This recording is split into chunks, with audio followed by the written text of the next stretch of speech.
Welcome to Think Big with Dan and Qasim. Join hosts Dan Melnick and Qasim Masood as they explore big ideas, limitless possibilities, and engage with visionaries, entrepreneurs, and thought leaders who dare to dream big, get inspired, motivated, and find practical tips for personal growth.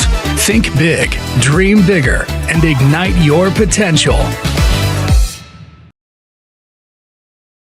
Welcome to Think Big with Dan and Qasim, and our guest today is Oshri Cohen. So Oshri, if you want to go ahead and introduce yourself, tell us where you live and what you do. As I was very nicely introduced, my name is Oshri Cohen. I am a fractional CTO. Many people have not heard of that, but we'll dive into that one in a minute. I typically work out of Montreal, Canada, and I decided to spend the entire winter in Costa Rica because 30 degrees weather is so much better.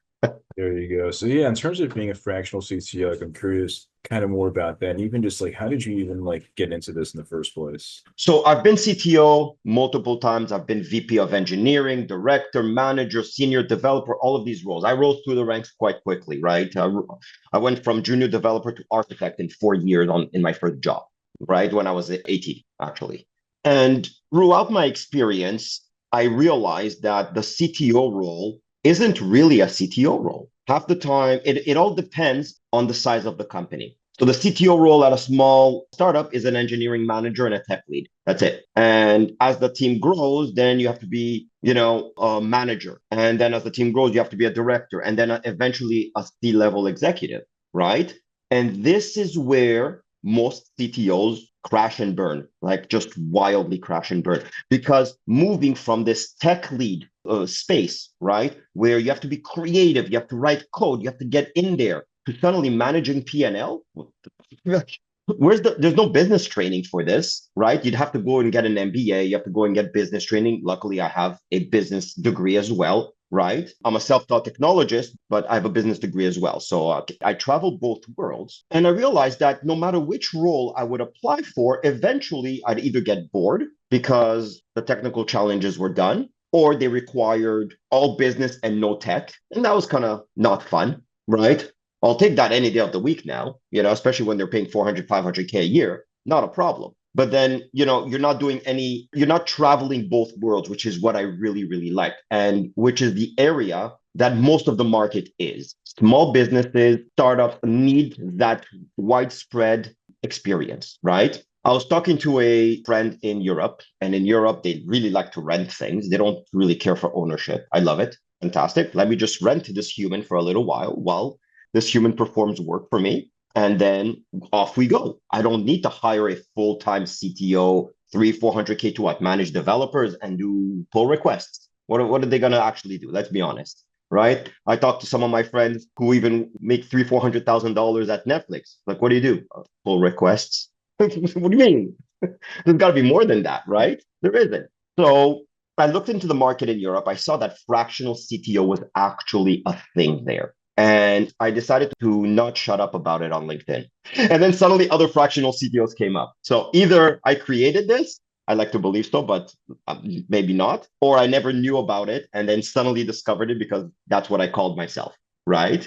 And my first year of business was unbelievable. Second year in business, unbelievable. Third year in business was difficult because the economy tanked hard for any consultant. And now we're slowly recovering, right? But the business value of fractional CTO makes so much freaking sense. The numbers make so much sense. If we could just get it through the founder's head, the CEO's head, right? Saying you don't need a full-timer. You need someone with 20 years of experience, right? That is there just an hour a day because that's all they really need to do to make sure you don't make stupid mistakes. That's it. It takes an hour a day, right? Same reason why you don't need a full-time in-house legal. You just hire a lawyer until you need a full-time legal, right? There's a reason for this.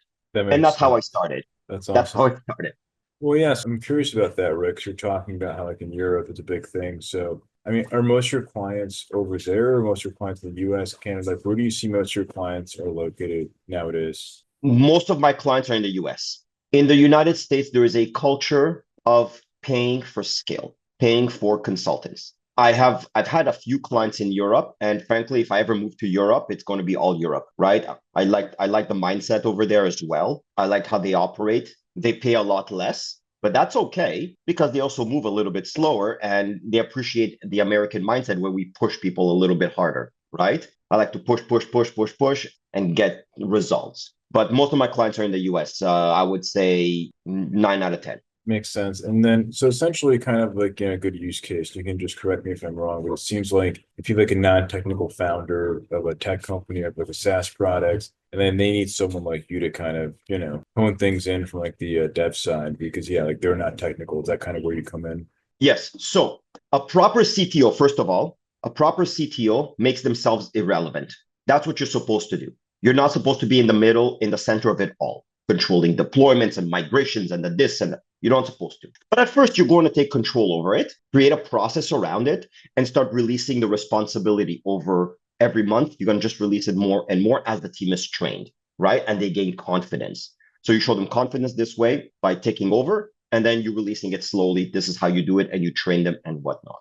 That's what a proper leader should be doing in general, just in general, no matter what the role is, whether it's marketing, operations, finance, whatever it is, right? And so the fractional CTO is the same thing. It's a chameleon role. I will come in as a tech lead. You know what? We need to do architecture. Let's get on a whiteboard. Let's design some architecture. Let's be honest, it doesn't take that long, right? You can design proper architecture in about 30 minutes. What's your business? That's it. There you go. Now the details take days to flush out, but the general high level thing, it's like a car. You need wheels, you need a steering wheel, you need doors and a roof. The roof is optional. Costa Rica, we're good. So that's what it is. And once you do the tech lead part, and then you hire people, and then you move into DevOps because now you need to do some DevOps because hey, the client doesn't need a DevOps person. You don't need full-time DevOps, someone to write a CI/CD script. Ask ChatGPT, it'll write a CI/CD script for you. It's fine. Ask Cursor. It sees all your source code. I need this, boom, boom, boom. Thank you very much. And it does it. And it does a pretty damn good job, by the way, might I add. You don't need DevOps, and then you don't need an infra person. The CTO should have some infrastructure experience as well, or at least know enough not to shoot themselves in the foot, right? Because they need to be well-rounded. So you transition between all of these technical roles, and then within 6 to 8 months, you land in more of the executive branch, where now you're managing technology with the founder, with the CEO. What's the business goal here? What are you trying to achieve? That's what you're trying to achieve? Okay, go do your thing. I'm going to go do my thing, and I'm going to make sure that you can get to achieve this business goal. Don't get into the details. Okay, I'll explain it to you because I think founders should know everything that's going on in the technical space, but that's only if they want to, right? Right. Well, I guess also, right, because like when it comes to CTO and technology, there's so many different verticals and types of, tech and products. So I guess just from your side, do you focus on a certain niche or types of like, the products, services? What have you kind of focused on in terms of companies where you could So say, that's the fun part. So that's the fun part. And it's also the reason why I became a fractional CTO is because I had a hard time finding CTO roles, right? Because everybody was, job descriptions. I'm sure you've seen job descriptions of a AWS CTO. What the hell does that mean? What do you mean, a CTO that just knows AWS, not just cloud? That's a tech lead. You're asking, you want to sometimes pull them out and like smack them around and, and get some sense into them. So in terms of the vertical, because I was a services business owner, right? My first company I had at 21, I was a consultant, right? I had a dev agency. I was a Microsoft partner selling Microsoft Dynamics CRM, right? So I could implement CRMs, ERP, financial systems, and consult at that level, right? And also worked in startups, and I worked in video distribution and in e-commerce and many other industries. I'm not typecast to any particular role. So when someone looks at my resume, they're like, "Who the hell is this guy? I can't use him because he has too many things going on." I always get filtered out. Always get filtered out because I didn't rise up, for 7 years in one company from junior developer to tech lead, right? I went in and I did so many different things, and a lot of people don't appreciate that level of experience, unfortunately. So gotta feed my family, and clients do appreciate that a lot, right? I just made a post today on LinkedIn about how I consulted with my clients on marketing. The hell do I have anything to do with marketing? But yeah, it just so happens that I did mass email marketing back in the day, and I built these systems like MailChimp and whatnot in the past. So I know some things about it and because I had a startup, I had 3 startups, all failed, but that's what it is, right? I can say 3 times exit, even though the exit was into the garbage, but whatever, you know? I have that experience as a founder as well. So I come in and I have my fingers in every pie. That's just what it is. I should be just a business consultant, frankly, with technology, but it is what it is, you know? Yeah, it makes sense. And obviously now we're still in Q1 of 2025. So for your business, what are some of your biggest goals and objectives for the rest of this year? So for the rest of this year is I'm trying to sign 3 more clients. That's what I'm trying to. I have 2 active ones. Third one just came in. So I want to sign 3 more active clients, right? Because my model is very simple, is I work on a minimum reservation policy. So my clients pay for a minimum reservation of my time every day, an hour or 2 hours every single day. It has to be every day because I'm managing developers. I can't disappear for a week. It doesn't work, right? And so I reserve time slots in my calendar. It's like a job at the end of the day. At some point, my calendar will be full. Time book times with me. I'm sorry. It is what it is, right? But if I'm needed more for one client or the other, I'll spend more time with them at night, in the early mornings and whatnot, and I'll help them out. And I will not bill more for it because they need their leader. Sometimes, I'll give you an example. I went to a conference with a client for 3 days, 3 full days. I didn't bill them extra for it. 3 full days because we had an agreement that I'm their fractional CTO and they needed their fractional CTO next to them while they're pitching to investors. So I was there with them the entire time. Okay, fine. They paid for my hotel and I stayed a couple of extra days. That was fun part. But that's it, you know? That's So yeah. awesome. And so, and obviously you've been in this space for some time, you've been a CTO for some time. So if you could go back in time to before you got started, what is the one biggest piece of advice that you wish you knew? Ads are totally useless.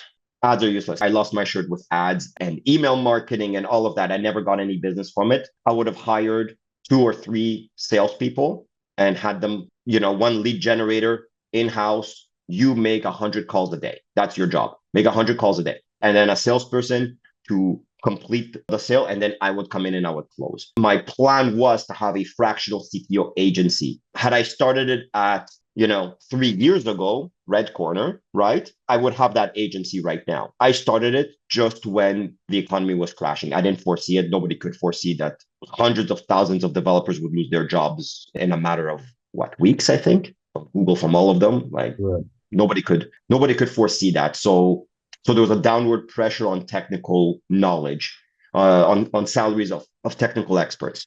And people think that a CTO is just a technical expert. So there's a lot of education in that. And honestly, what can I do?